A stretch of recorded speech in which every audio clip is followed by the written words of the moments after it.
Welcome back, everybody. We have a brew day today. I've got all my notes, so let's get into this brew day. So for this brew day, we're going to make a oatmeal raisin stout. Now, what I've been trying to do this year is come up with a base recipe for my browns, my porters, and my stouts. This is going a little bit beyond that because what I did with the stout is I looked on some forums, I looked in some magazines, came up with a base stout, didn't brew it to see if I liked it, threw other grains in there to make it an oatmeal raisin stout. I hope make it an oatmeal raisin stout. So for this brew day, like all my other brew days, I made a starter. So 24 hours in advance, I made a starter using WLP005 yeast. Now, some might use 2, some might use 4. I wanted the high attenuation, so I went with the 005. So the grain bill for this, 9 pounds of Maris Otter, 1 pound of caramel 120L, 1 pound of flaked oats, 8 ounces of Simpsons double roasted crystal, 8 ounces of Simpsons roasted barley, and 8 ounces of chocolate rye. Now that's the grain bill. And I didn't use chocolate malt in this one. I went with chocolate rye because some people are saying that the ryes bring you more chocolate flavor. So I said, hey, might as well try it. So that's why I used a chocolate rye instead of a chocolate malt. So obviously, first thing is mill the grains. So that's what I did. I got everything ready, and this was another batch sparge instead of a fly sparge because I sold my refrigerator and I didn't have a 3-tier system so I could do my fly sparge. And for the most part, I almost like the batch sparge better. I'm not the type that once the grain bed's set, it has to stay set. It's pretty much all the same to me. Now, might have been a better beer if I kept the grain bed there and did a fly sparge. I don't know. I would have to do it both ways to find out. But anyway, getting back to the brew day. So my mash in, Beersmith wanted 4.53 gallons of water. So I went with 5. I'm still trying to dial in all my measurements of water. It's either I'm way under or I'm way over. So I've been cutting it, a little bit more, or I should say adding a little bit more when I do my boil of water or heat up of water, just so I know I have enough. So 5 gallons, once that hit probably 160, I went ahead, maybe a little bit higher, 165. I went ahead, put it in my mash tun, let that warm up, then I added my grains. Now, with this one, this has a 90-minute rest at 150 degrees. So 30 minutes over the normal mash, and the temperature's a little on the low side, but should work out. After the mash in, I ended up at 150.4, so perfect to me. After that was done, I did Vorloff. It usually takes me about 2 of those pitchers before I'm running clear. And then I transferred that into the boil pot.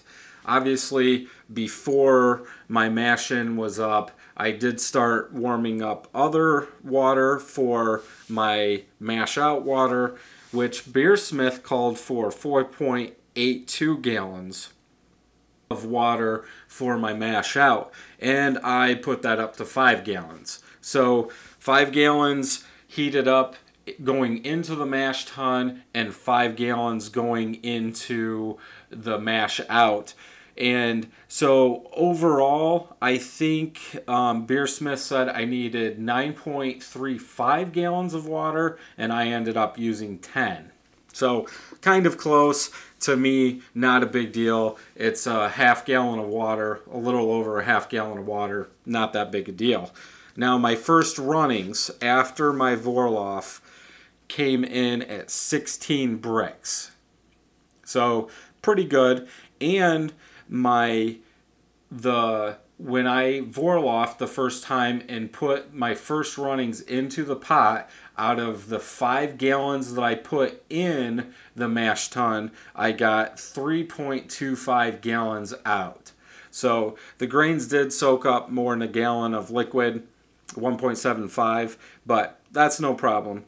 So I did that process again in my second step of the batch sparge or the mash out.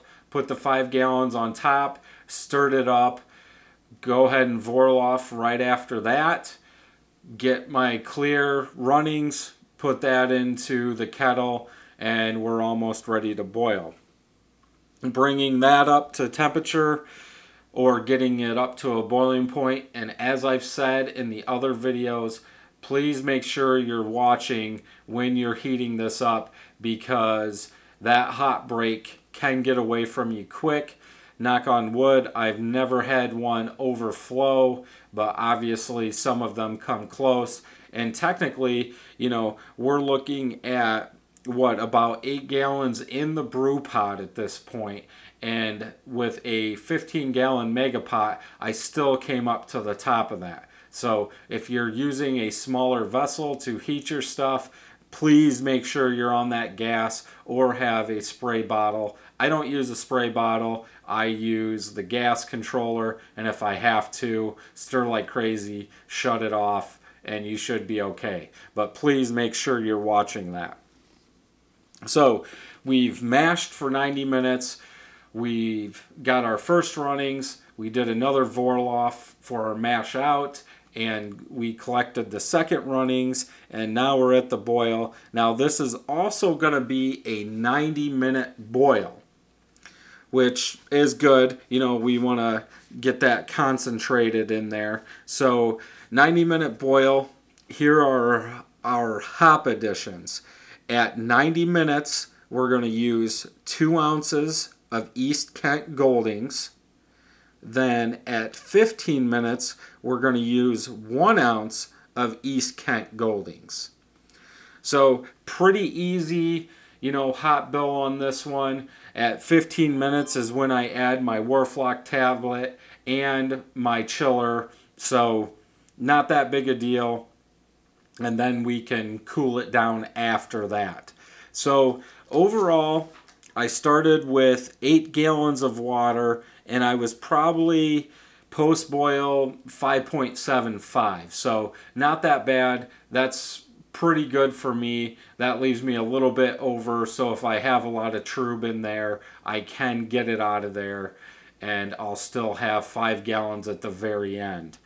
Now, my post-boil gravity was at 14.75 bricks. So not that bad.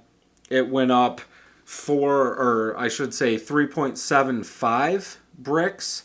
And now I'm doing this video about a month after I did the Oatmeal Raisin Brew Day, but it is sitting in secondary now, and it's down to 5 bricks. So my yeast, like I said in the last video, they're doing everything they can. They're happy.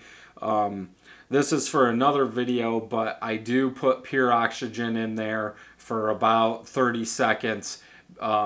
So I'm sure that's helping. Using the yeast starter is also helping, I'm pretty sure. And it doesn't hurt to have the high attenuation yeast in there. But this is going to be a big beer. I'm pretty sure it's going to be over 7%. And Beersmith is actually saying it was supposed to be about a 6.2 beer. So we are above that. But like I said, my yeast have been loving that. And I actually only left this in primary for 3 days. Okay, 4. Because on the third day, I did take a reading. It was at 1. And the next day, on the fourth day, I took it. It was at the same spot, which I felt over a 7% stout is fine. I don't need to go anymore. So I did transfer it into secondary. And I have to say, this thing tastes awesome right now. And actually, it's sold. I'm doing a wedding. I'm going to, I guess you could say, cater the beer for the wedding, and I had a guy over. He tasted it and he wanted it, so it's his. I will do a review on this beer.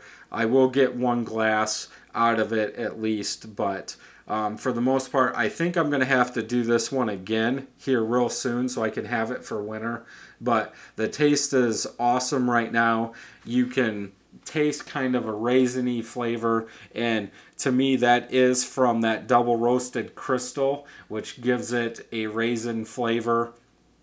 But the chocolate's coming in there a little bit, and as this thing ages, I'm guessing it's going to get even better.